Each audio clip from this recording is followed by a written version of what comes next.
Hello, everybody. I'm Madame Sensei. I teach Spanish, French, and Japanese to high schoolers out here in the beautiful Pacific Northwest, and I am thinking my way through the Harvard Project Zero thinking routines, and I need your help.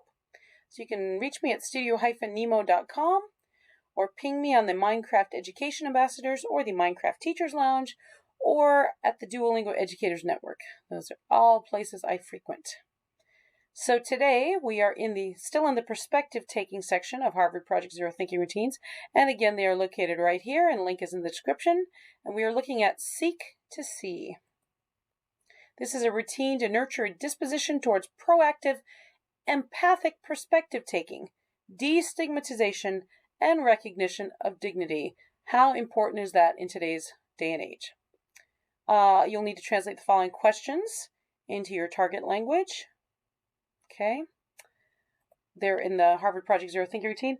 I think the cognitive demand for my first and second year students is fairly great, so I keep the English in and then give a translation. And I make my translations very simple, okay? So there's another reason that machine translation is not going to replace us, because they don't think about your audience.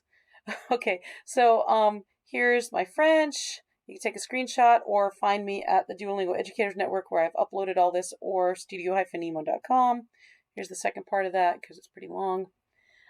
Here's my Spanish, and I don't know if I've said this before. I think I have.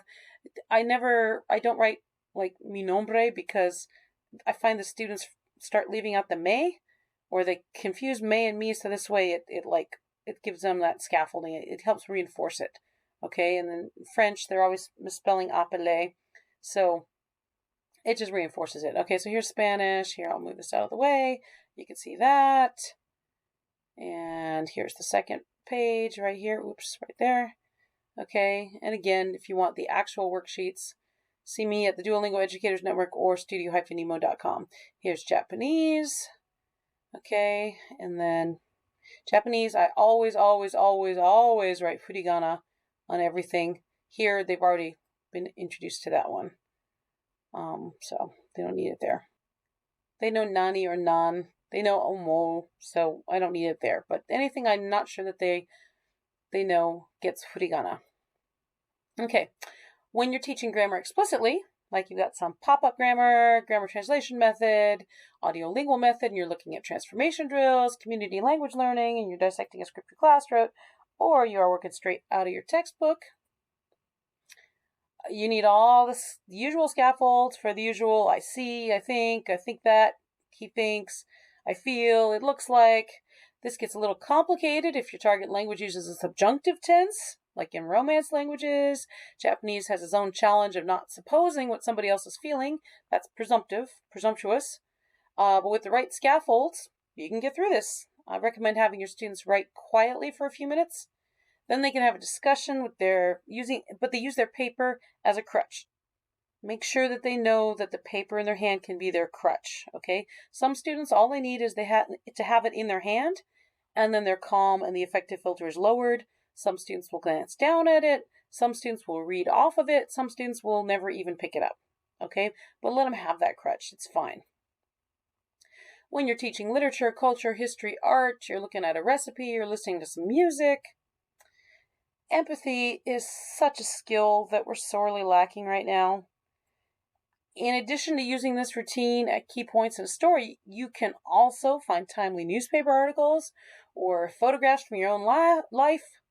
I like to show my students a photograph of a woman I met in college in Japan, and she was actually 63 years old, but she decided that it was time for her to go get her college degree, so good for her, okay?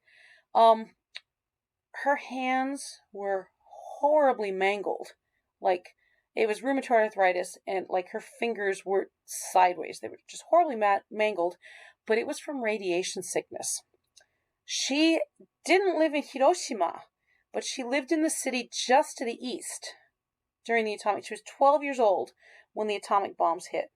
And even though she wasn't in Hiroshima, she was still affected her entire life by this. So I need my students to understand that. Other days we've talked about the tent city, just out. It's in Metro Seattle. It roams around, and we talk about why they can't find a permanent place for it. My French classes, we talk about girls in France who are not allowed to wear a hijab in school. But if you were wearing a cross necklace, that would be okay because that can be hidden in your clothes. But the hijab you can't hide. So we talk about that. And another thing we talk about is one year during summer school, I volunteered to help out in the special ed room, and I thought it was going to be a cakewalk.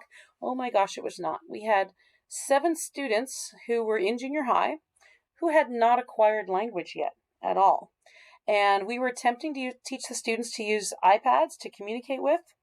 I learned so much in this summer, so much. The SPED teacher, who's really great, she showed me a photo of a friend of hers who has cerebral palsy, and he was watching Harry Potter. Specifically, he was looking at the scene where all the staircases are floating around the school, and this gentleman who has cerebral palsy, he uses an eye gaze computer, which tracks your facial movements to have the cursor move around the screen and stuff.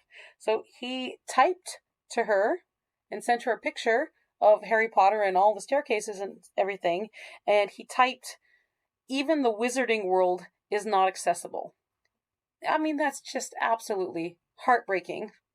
Here we go. These staircases right here. I knew I had a picture of it. But it's just heartbreaking that here's this fantasy where you're supposed to read it and watch the movie for escapism, and you're constantly reminded of how the world is not built for you.